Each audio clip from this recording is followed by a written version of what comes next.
Timnas Indonesia masih menjaga asa untuk lolos ke Piala Dunia 2026. Kesuksesan mereka saat mengalahkan Bahrain membuat Timnas Indonesia mengemas 9 poin. Itu membuat persaingan di grup C semakin memanas. Sekarang ini, meski Jepang sudah memastikan tiket lolos langsung ke Piala Dunia, tapi persaingan untuk mendapatkan peringkat kedua juga masih berpeluang terjadi. Sebab Australia atau Arab Saudi juga berpeluang mendapatkan hasil minor di dua sisa pertandingan terakhir. Rupanya peta persaingan ini membuat fans Jepang juga turut memberikan komentarnya. Mereka ternyata lebih antusias menyaksikan persaingan untuk mendapatkan posisi 2, 3, dan 4. Seperti inilah komentar fans Jepang. Ada kemungkinan besar Cina finish di peringkat keempat, bahkan di antara 3 tim terbawah. Cina memiliki peluang terbesar. Pertandingan Cina melawan Indonesia pertandingan pertama pada 1 Juni. Cina melawan Bahrain pertandingan kedua pada 6 Juni. Indonesia masih memiliki pertandingan melawan Jepang. Bahrain masih memiliki pertandingan melawan Arab Saudi.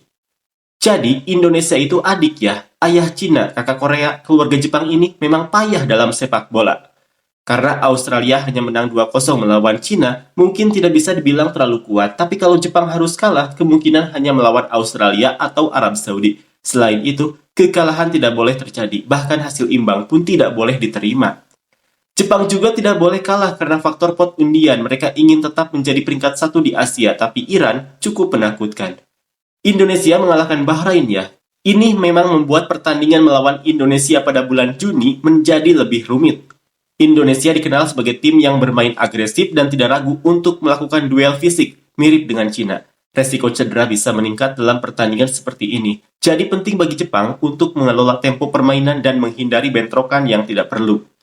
Meskipun begitu, jika Jepang tetap pada strategi permainan posisional yang rapih dan mampu mengendalikan ritme, mereka seharusnya bisa mengatasi tantangan ini. Sementara itu, jika sampai harus menjalani babak playoff, kemungkinan besar mereka akan menghadapi lawan yang jauh lebih kuat dan berpengalaman, yang bisa berujung pada hasil buruk. Oleh karena itu, mereka tidak boleh lengah di fase grup ini. Kalau bermain dengan setengah hati, itu justru tidak menghormati lawan. Jika mendekati pertandingan dengan pola pikir seperti itu, juara Piala Dunia hanya akan menjadi mimpi yang jauh. Seriusan, Indonesia menang, saya kira Bahrain yang bakal menang. Indonesia cukup kesulitan, tapi akhirnya berhasil menang. Aku pribadi berharap Cina dan Bahrain menang di pertandingan berikutnya. Kalau itu terjadi, persaingan untuk peringkat 4 ke bawah bakal jadi ketat banget. Dan kita bisa menikmati drama sampai pertandingan terakhir. Indonesia pasti kalah dari Cina kan? Jujur saja, aku ingin sekali sebutan King Indo yang sok jago itu tidak cuma terkenal di Asia, tapi juga debut di level dunia. Perebutan posisi kedua kemungkinan besar akan menjadi duel antara Australia dan Arab Saudi. Tapi untuk posisi keempat, jujur saja siapapun yang finish di sana antara Indonesia, Bahrain, atau Cina tidak akan mengejutkan. Secara kekuatan, Bahrain sepertinya lebih unggul. Tapi situasi di lapangan sulit diprediksi. Segalanya masih bisa terjadi. Indonesia akhirnya menunjukkan kemampuan aslinya. Sekarang, bahkan tim lapis ketiga Jepang pun cukup kuat untuk mengalahkan negara yang disebut sebagai tim lapis ketiga Belanda loh, Indonesia. Secara pribadi, aku ingin melihat skenario di mana Australia kalah dari Jepang, Arab Saudi menang melawan Bahrain. Kalau itu terjadi, kedua tim akan masuk ke laga terakhir dengan sama-sama mengoleksi 13 poin.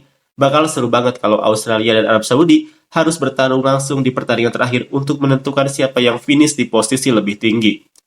Pada laga berikutnya, jika Indonesia kalah dari Cina, mereka harus menghadapi Jepang di pertandingan selanjutnya. Sebuah skenario yang bisa menjadi mimpi buruk. Jika Cina kalah dari Indonesia, mereka praktis tersingkir dari persaingan. Ini benar-benar pertandingan yang tidak boleh kalah bagi kedua tim. Pertarungan hidup dan mati.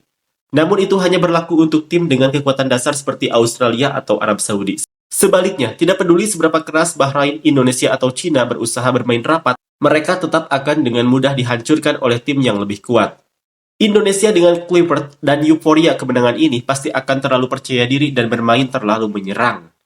Kluivert sepertinya hanya mengandalkan tabungan taktik yang sudah dibangun Sinteyong saat melawan Bahrain. Kalau di laga berikutnya melawan Cina, dia mulai bertindak semaunya sendiri lagi. Kemungkinan besar Indonesia bakal kalah.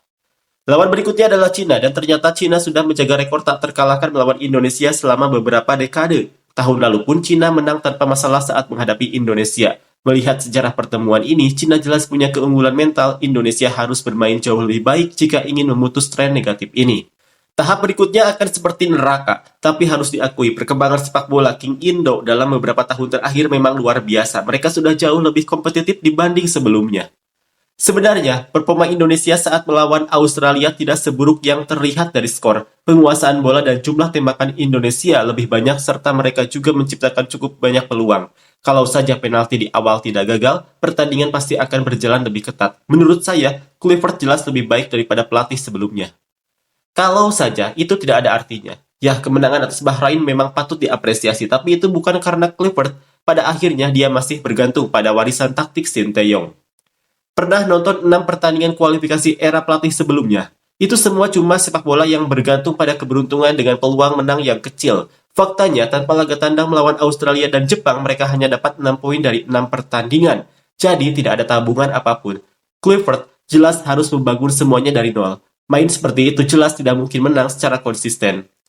Lagian, itu hasil dari 5 tahun kerja loh.